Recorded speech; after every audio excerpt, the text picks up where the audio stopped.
The other interesting part of all of this is the rub points between what the civil military operations guys did and what I did.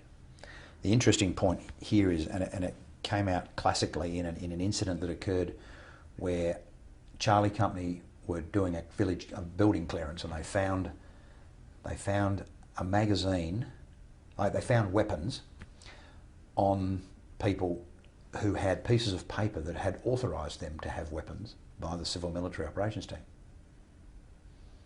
So in one particular, one of our biggest contacts, we had, there was a building, there's a big white building with step up on the roof, so that people could step on the roof and fire down on people, and there was, the building had a few people. It was about, I think from memory, 7 or so people in there, and we had a group, another section that were attempting to clear the building.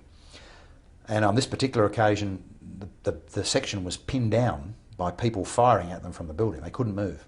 The quick-thinking section commander got his #1 rifleman, who had a short-range anti-armour weapon, a 66mm rocket, pulled out his rocket, extended the rocket and fired it at the building, intending to get into the door, but actually hit the beam above the door. And by doing that, because these buildings are so poorly made, shattered the insides of the building. All the plaster of Paris on the inside, which is all white, shattered it in on the building. So the firing stopped. The section got up and assaulted the building and found these 7 people inside, some of them holding up white pieces of paper saying they were authorised to have their weapon. Don't take it off me. So that caused a bit of friction. So the company commander of that company came to me and said, "Hey, you need to grip up those people because they're issuing licences."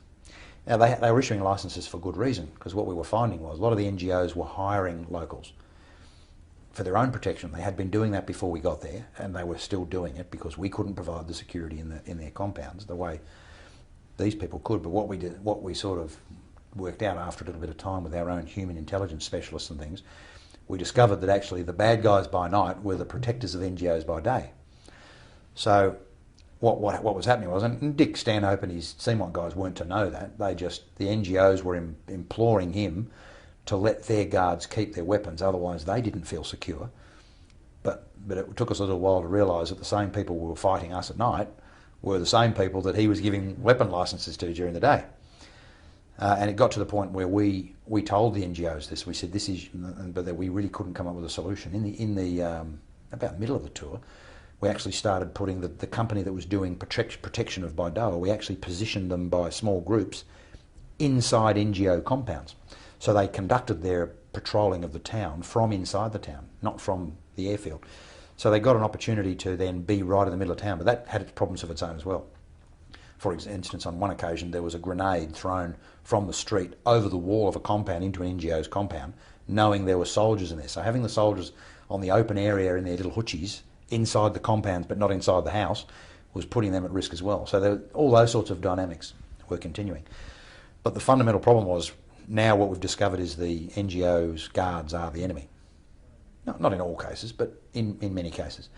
So the NGOs, so what we then did, move in to support the NGOs so they could get rid of some of their guards, but we couldn't do it to everyone. So then we'd say to the NGOs, look, don't hold big amounts of cash or grain or things in you. Come and use us. So we became a store for grain, for tools, for medicines, for money, in the airfield, because we were defending the airfield, so that there was no temptation.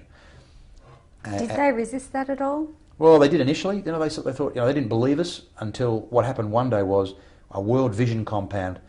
The guards actually physically turned on the NGOs during the day, and because they knew there was money there, turned on them, said, "Give us over the money," took all the money and left, or attempted to leave, and then all the other NGOs realised that maybe what the Australians are telling us is true. So they then started to do as they were told. Not in all cases, and there were constant turnovers of that sort of thing occurring, because some of them, didn't trust us any more than they trusted their own guards. So they thought they had that covered, and then they find they didn't. Another mechanism we used to help protect the NGOs, interestingly, was I think I told you the story about the radios, where we were asked just before we left what you wanted, and I said I want 55 squad radios. Well, these radios, which we got, and which eventually I got based on my own judgment from UNSO, were 8-channel Motorola's which just turned out to be perfect because guess what all the NGOs were carrying? 8-channel Motorola's, or Motorola's, which could be programmed. And I'd got the laptops and the software because we didn't get allocated the frequencies in time before we left Australia. I had the laptops and the software to change the frequencies of any radio we had.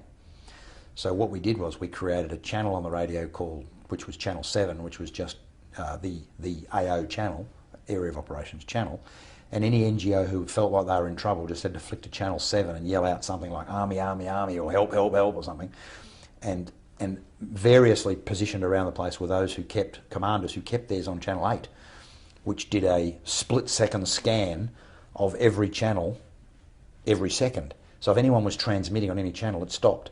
So if they went "Help, Help, Help," this would flick to channel 7, pick up the help. He could pick up the radio and talk and say, "Where are you?" And he could have troops there straight away. And that's what happened in this World Vision case. The World Vision guards turned on their NGOs. The NGOs had the presence to grab the radio, turn it channel 7 and yell, "Help, help, help." And within 1 minute, fortunately we had a section that wasn't too far away. We diverted the section to the gates of World Vision and captured them. So we were able to do things like that because of the radios. And then we proved to them that we were able to help them if they just conform a little bit.